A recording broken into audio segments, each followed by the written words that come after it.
ನೀವೇನಾದರೂ ಹೊಸದಾಗಿ content creation start ಮಾಡಿದ್ದೀರಾ ಮತ್ತು ಯಾವುದಾದ್ರು ಒಂದು ಹೊಸ ಫೋನ್ ತೊಗೊಳ್ಳೋ ಪ್ಲ್ಯಾನ್ ಇದ್ದೀರಪ್ಪ ಅಂತಂದರೆ ನಾನು ನಿಮ್ಗೆ ಓಪನ್ಲಿ ಸಜೆಸ್ಟ್ ಮಾಡೋದು ಐಫೋನೇ.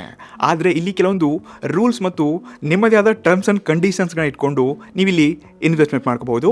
ಫಾರ್ ಎಕ್ಸಾಂಪಲ್, ನಾನು ಲಾಸ್ಟ್ ವಿಡಿಯೋನಲ್ಲಿ ಹೇಳಿದ್ದೆ ನಿಮಗೆ, ನಿಮ್ಮ ಹತ್ರ ಯಾವುದೇ ಲೋಕಲ್ ಆ್ಯಂಡ್ರಾಯ್ಡ್ ಫೋನ್ ಇದ್ರೂ ಕೂಡ 4K ಅಪ್ಲೋಡ್ ಮಾಡೋದು ಅಥವಾ ಅದ್ರ ಬಗ್ಗೆ ಹೇಗೆ ಡೀಟೇಲಾಗಿ ಕ್ವಾಲಿಟಿ ವಿಡಿಯೋ ಮಾಡೋಂತ ತಿಳಿಸಿದ್ದೆ. ಆ ವಿಡಿಯೋ ಕೂಡ ಒಂದ್ಸರ್ತಿ ಚೆಕ್ ಮಾಡಿ. ಇಲ್ಲಿ ಮಾರ್ಕೆಟಲ್ಲಿ ನಿಮಗೆ ಬೆಜಾನ್ ಆ್ಯಂಡ್ರಾಯ್ಡ್ ಫೋನ್ಸ್ಗಳು ಸಿಗುತ್ತೆ, ಲೈಕ್ ವಿವೋ, ಓಪೋ, ಸ್ಯಾಮ್ಸಂಗ್. ಇದ್ರಲ್ಲಿ ಕೂಡ ಒಳ್ಳೆ ಕ್ವಾಲಿಟಿ ವಿಡಿಯೋ ಬರುತ್ತೆ. ಆದರೆ ಐಫೋನ್ ಇರುವಂಥ ವಿಡಿಯೋ ಕ್ವಾಲಿಟಿ, ಆಡಿಯೋ ಕ್ವಾಲಿಟಿ ನಿಮ್ಗೆ ಯಾವುದು ನೋಡೋಕೆ ಸಿಗಲ್ಲ.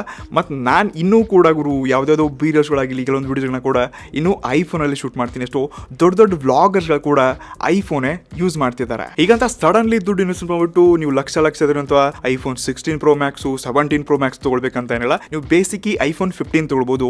ಸೇಲ್ಸಲ್ಲಿ ನಿಮಗೆ ಹತ್ರ 40-45 ಸಾವಿರ ರೂಪಾಯಿ ನೋಡೋಕೆ ಸಿಗುತ್ತೆ. ನಿಮ್ಮ ಹತ್ರ ಆ ಕೆಪಬಿಲಿಟಿ ಇದೆ ಮತ್ತು ನೀವು ದುಡ್ಡು ಇನ್ವೆಸ್ಟ್ಮೆಂಟ್ ಮಾಡ್ಬೋದಪ್ಪ ಅಂದರೆ EMI ಮೇಲೆ ಕೂಡ ನೀವು ಸ್ಮಾರ್ಟ್ಫೋನ್ಸ್ನ ತಗೋಬಹುದು. ಆದರೆ ಮೇನ್ ಟರ್ಮ್ಸ್ ಆ್ಯಂಡ್ ಕಂಡೀಷನ್ಸ್ ಅಥವಾ ನಿಮ್ಮ ರೂಲ್ಸ್ ಏನು ಇಟ್ಕೊಳ್ಳಿಯಪ್ಪ ಅಂತಂದರೆ, ನೀವೊಬ್ಬ ಸದ್ಯಕ್ಕೊಬ್ಬ ಒಳ್ಳೆ ಕ್ರಿಯೇಟರ್, ಪ್ರೋ ಕ್ರಿಯೇಟರ್ ಆಗಿ ಕೆಲಸ ಮಾಡ್ತಿದ್ದೀರಾ. ಫಾರ್ ಎಕ್ಸಾಂಪಲ್, ನೀವು 50 ರೂಪಾಯಿ ಕೊಟ್ಟು ಫೋನ್ ತೊಗೊಂಡ್ರೆ ದಿನಾಲೂ ಒಂದು ವಿಡಿಯೋ ಶೂಟು, ದಿನಾಲೂ ಒಂದು ಎಡಿಟು, ಅದನ್ನ ಕನ್ಸಿಸ್ಟೆನ್ಸ್ ಆಗಿ ನೀವು ಅಪ್ಲೋಡ್ ಮಾಡಲ್ಲ ಅಂತ ಒಂದು ಟೈಮಿಂಗ್ ಆಗಿಲ್ಲ ಅಥವಾ ಆ ಕೆಪಬಿಲಿಟಿ ಇದೆಯಾ ಇಲ್ವಾ, ಇದನ್ನು ಡೀಪ್ ಆಗಿ ತಿಳ್ಕೊಂಡು ಆಮೇಲೆ ನೀವು ಈ ಫೋನ್ಸ್ಗೆಲ್ಲ ಇನ್ವೆಸ್ಟ್ಮೆಂಟ್ ಮಾಡಿ ಅಥವಾ ಯಾವುದೇ ಆಕ್ಸೆಸರೀಸ್ನ ತೊಗೊಳ್ಳಿ. ಅಲ್ಲಿ ತನಕ ನೀವು ನಾರ್ಮಲ್ ನಿಮ್ಮ ಆ್ಯಂಡ್ರಾಯ್ಡ್ ಫೋನಲ್ಲೇ ವಿಡಿಯೋ ಶೂಟ್ ಮಾಡಿ, ಹೇಗಿರುತ್ತೆ ಎಡಿಟಿಂಗು, ಸ್ಕಿಲ್ಸ್ ಕಲ್ತ್ಕೊಳ್ಳಿ, ನೀವು ನಾಲೆಜ್ನ ಬೆಳೆಸ್ಕೊಳ್ಳಿ. ಆಮೇಲೆ ದುಡ್ಡು ಇನ್ವೆಸ್ಟ್ಮೆಂಟ್ ಮಾಡಿಬಿಟ್ಟು ನೀವು ಹೊಸ ಫೋನ್ಸ್ ಆಕ್ಸೆಸರೀಸ್ ತೊಗೊಳ್ಳಿ. ಹಾಗಾದರೆ ಸದ್ಯಕ್ಕೆ ನೀವು ಯಾವ ಫೋನಿಂದ ರೆಕಾರ್ಡ್ ಮಾಡ್ತಿದ್ದೀರಾ, ನೀವೇನೆಲ್ಲ ಆಕ್ಸೆಸರೀಸ್ ಯೂಸ್ ಮಾಡ್ತಿದ್ದೀರಾ, ಕೆಳಗಡೆ ಕಮೆಂಟ್ ಮಾಡಿ.